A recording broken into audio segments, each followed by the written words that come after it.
If we're going to embrace this, if we could become a person that lived this way, we would live counterculture, but we'd also live as a transformer, someone who transforms the culture around them. Created on purpose and for purpose. Welcome back to the Daron No podcast. So stoked to have you on this episode as we land the plane, as I like to say, on this Rogue Collective journey through all the content we're creating and have created to help people become who they were born to be in the marketplace around the world and their lives. And I just want to say thank you.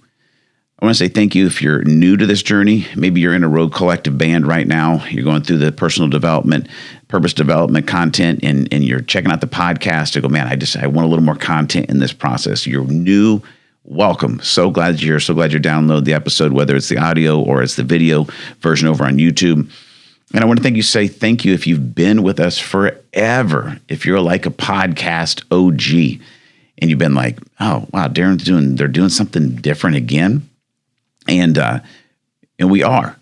And for those that have been on this journey with us, I hope that you have been awakened. I hope you've been inspired. I hope you've been equipped by kind of watching the journey of me just trying to chase down who God's created me to be. Trying to chase God into his ideas and his burdens for what he wants to see in the world. And I hope that inspires you to do the same. We started Blackbird Mission, our nonprofit, back in 2012, and that was coming right on the heels of us launching our first endeavor, which was called Pub Theology. In Pub Theology, we were trying to take the love of Jesus outside the walls of the church and put it back in the everyday spaces of places of life. And those everyday spaces and places at that time were local bars and restaurants. And we've been after that. We started in 2009, I think it was, doing that. And we're still doing it today. And it's been amazing to see the opportunity to add blessing and value to people's lives through that process. Alongside that, we were always doing the spiritual DNA workshops and turned into an online course, and had the amazing blessing to take thousands of people through DNA.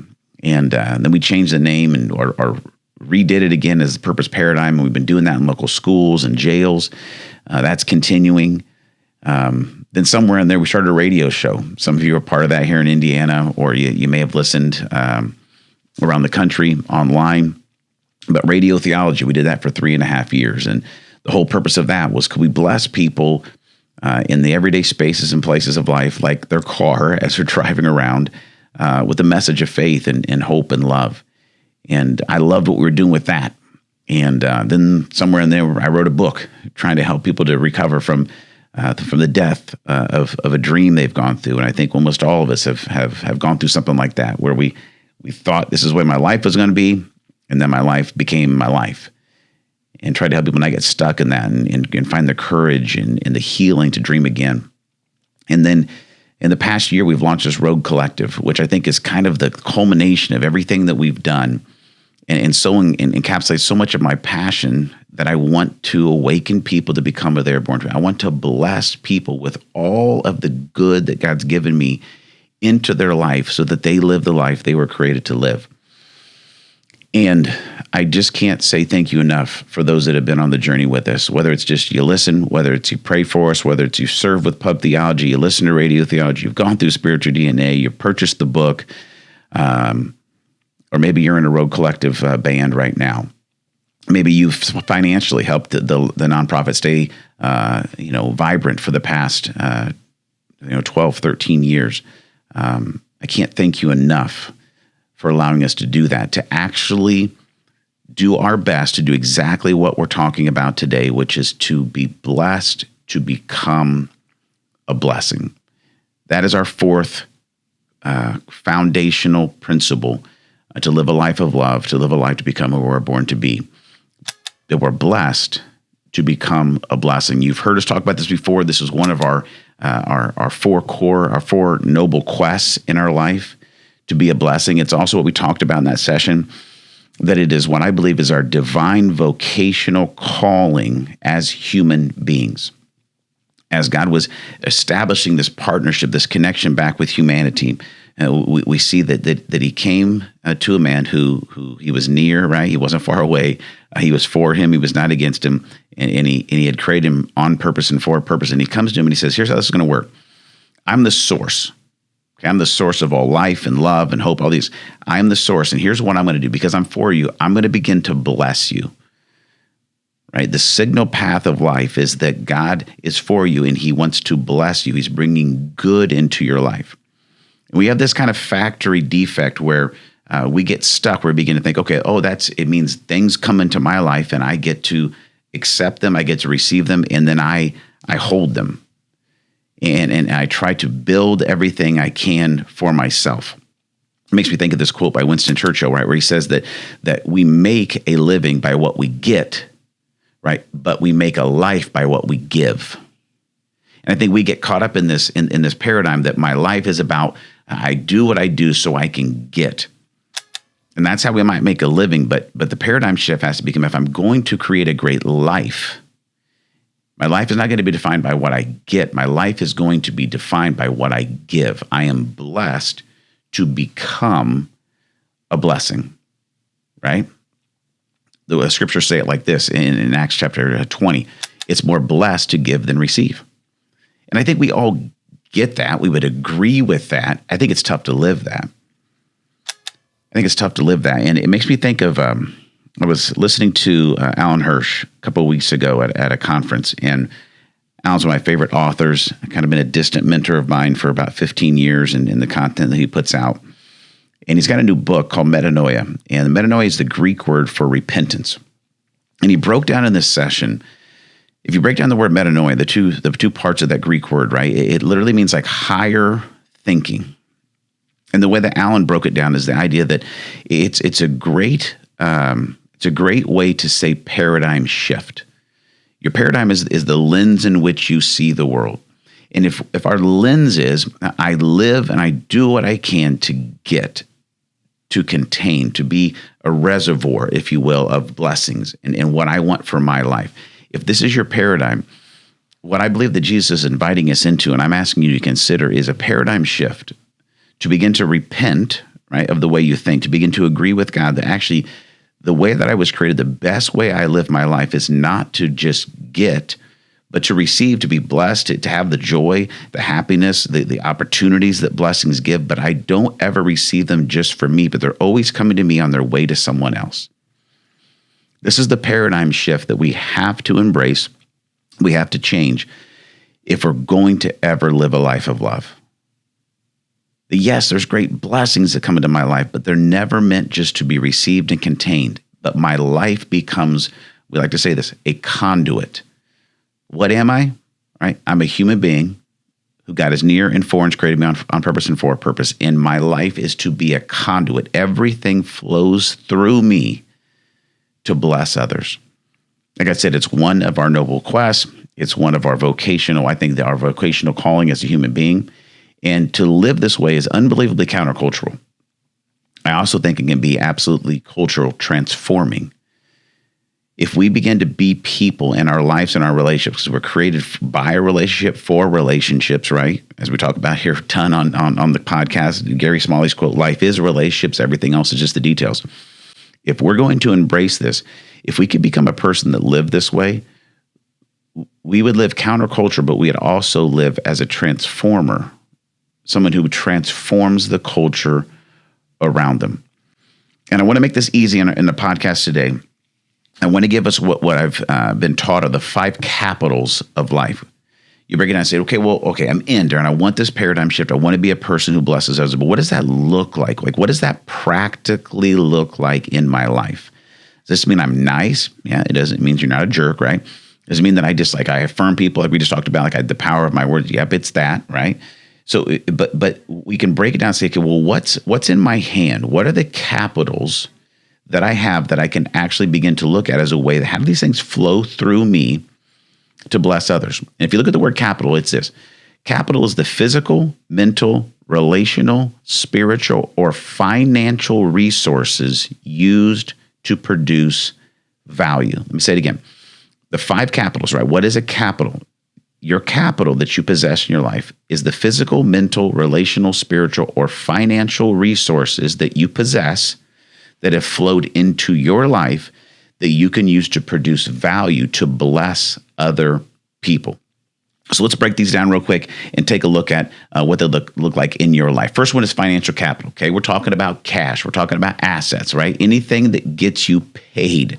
They could be shares, bonds, the stuff that's in your wallet. This is your financial capital. And I think this is a part where a lot of us usually start. Okay, I want to bless people. Okay, well, it's going to be tough for me to bless people, Daron, because I work a minimum wage job. I'm barely making ends meet, and so I can't be a real person that blesses, because my only paradigm, if you will, of what blessing looks like is people that write other people checks, or people that give big tips when they're out to eat, and that's one of them.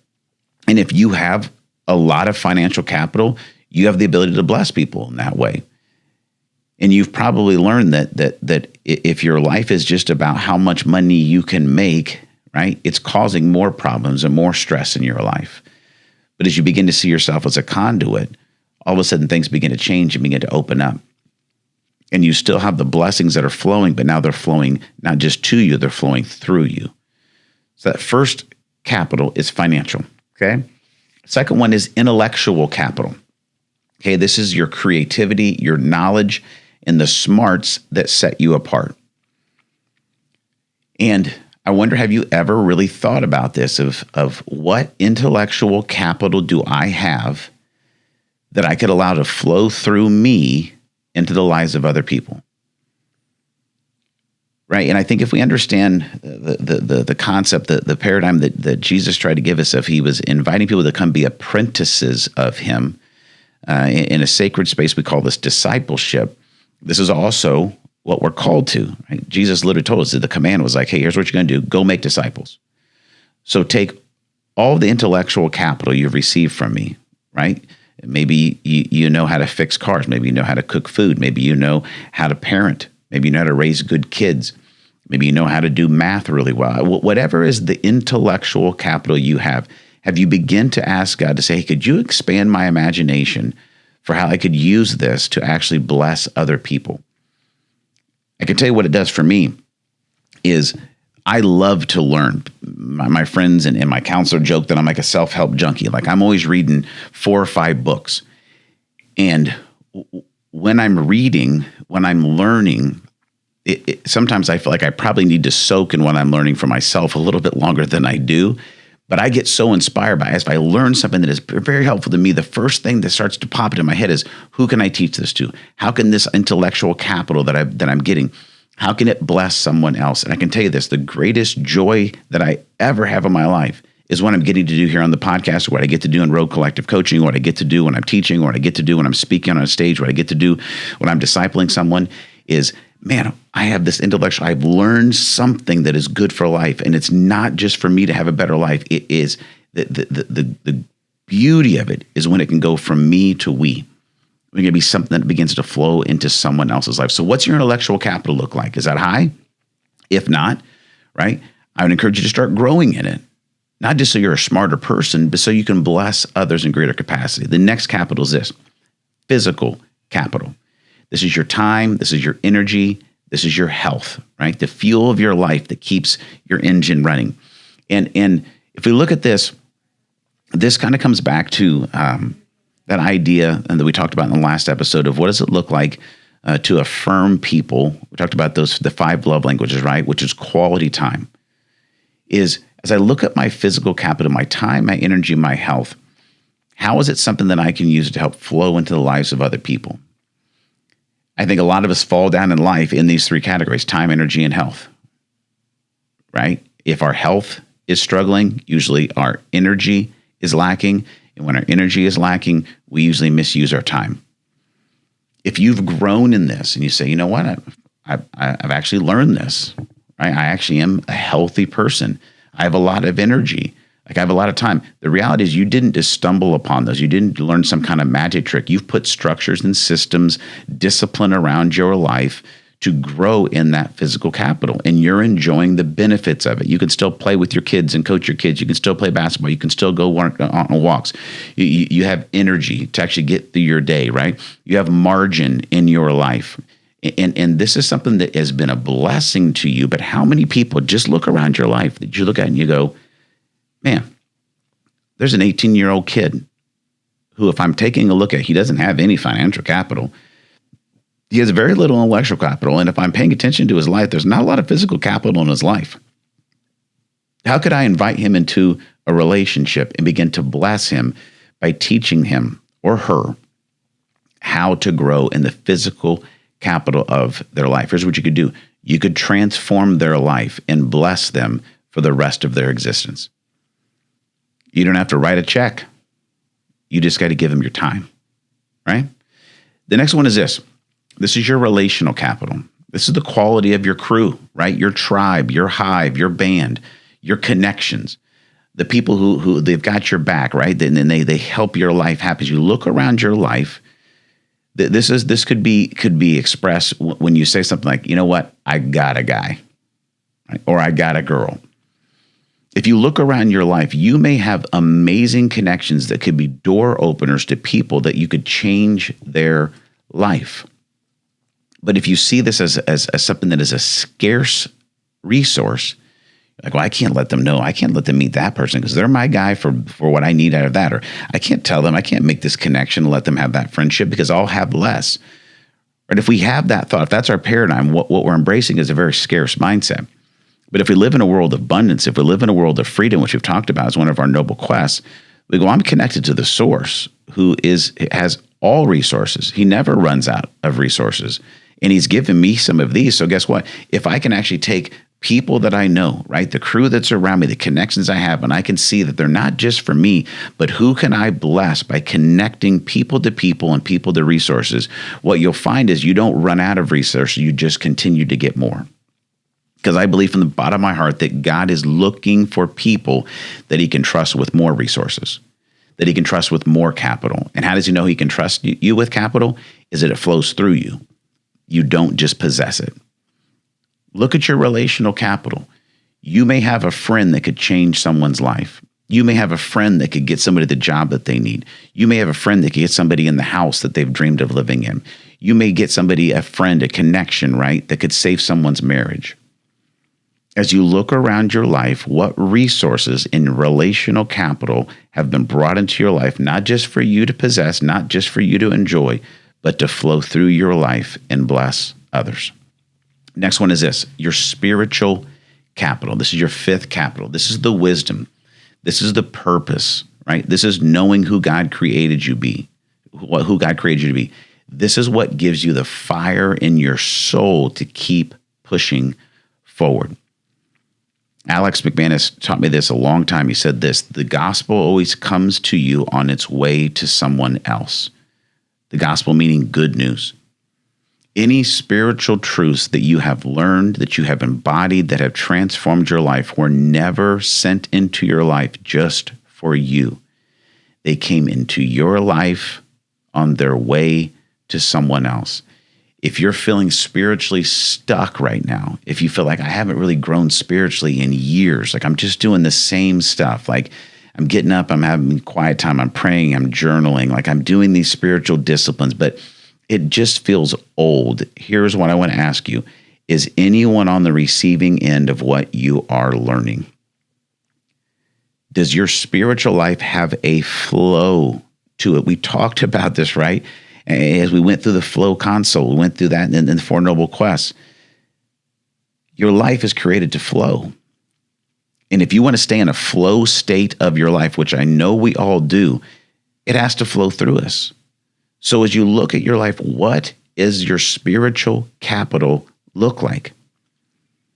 If you've got a ton of it, it's time for you to start pouring it into the lives of people around you. How do you do that? You invite someone in to a relationship, right? You eat with them, you share life with them, you talk with them, you work to see and know and affirm, and you bless them out of your spiritual capital. Those are the 5 capitals. That's a practical way we can look at how do I bless people. So I want you to look at your life right now. Which one is the highest? Is it financial, intellectual, physical, relational, spiritual? Which one do you have? If you look at the gauge, and this could be a great activity, this could be a great call to action. Get a piece of paper, get your journal out, write those 5 capitals down and go, okay, on a scale of 1 to 10, where am I at?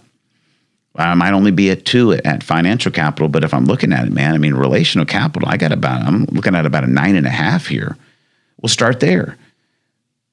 Who's around your life right now that needs the resources that have been poured into your life? Who needs to be blessed through the excess capital that you have, right? Because we're not called to just do, right? We're called to be. We're created by relationship, for relationship, and we're created to be a blessing. All right, how does this actually look when we see it happen in life? And for me, the first story that comes to my mind is my friend Lucy. My friend Lucy, she's in college right now, but just a few years ago, she had a dream her whole life. She had gifts and abilities, talents that God had given her in fashion and clothing design. And she was really good, and it was her driving passion of her life. She pursued that dream. She got an opportunity to go to a very prestigious university out of state from where her parents lived. And if you know about out-of-state tuition, which I'm learning about because I have two sons, one's going in-state, one's going out-of-state. If you've gotten to that place in your life, you know out-of-state tuition is really, really expensive. And her parents had to figure out, what are we willing to sacrifice as far as our capital to give life to our child's dream?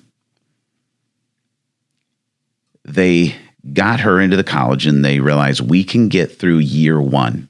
Our financial capital will allow us to give life to her dream for 1 year, but we cannot afford to finance the rest of her dream. What other capitals do we have that we could use as a blessing? And they used them all, okay?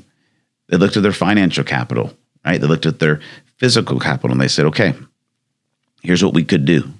She's our youngest child. We're now empty nesters.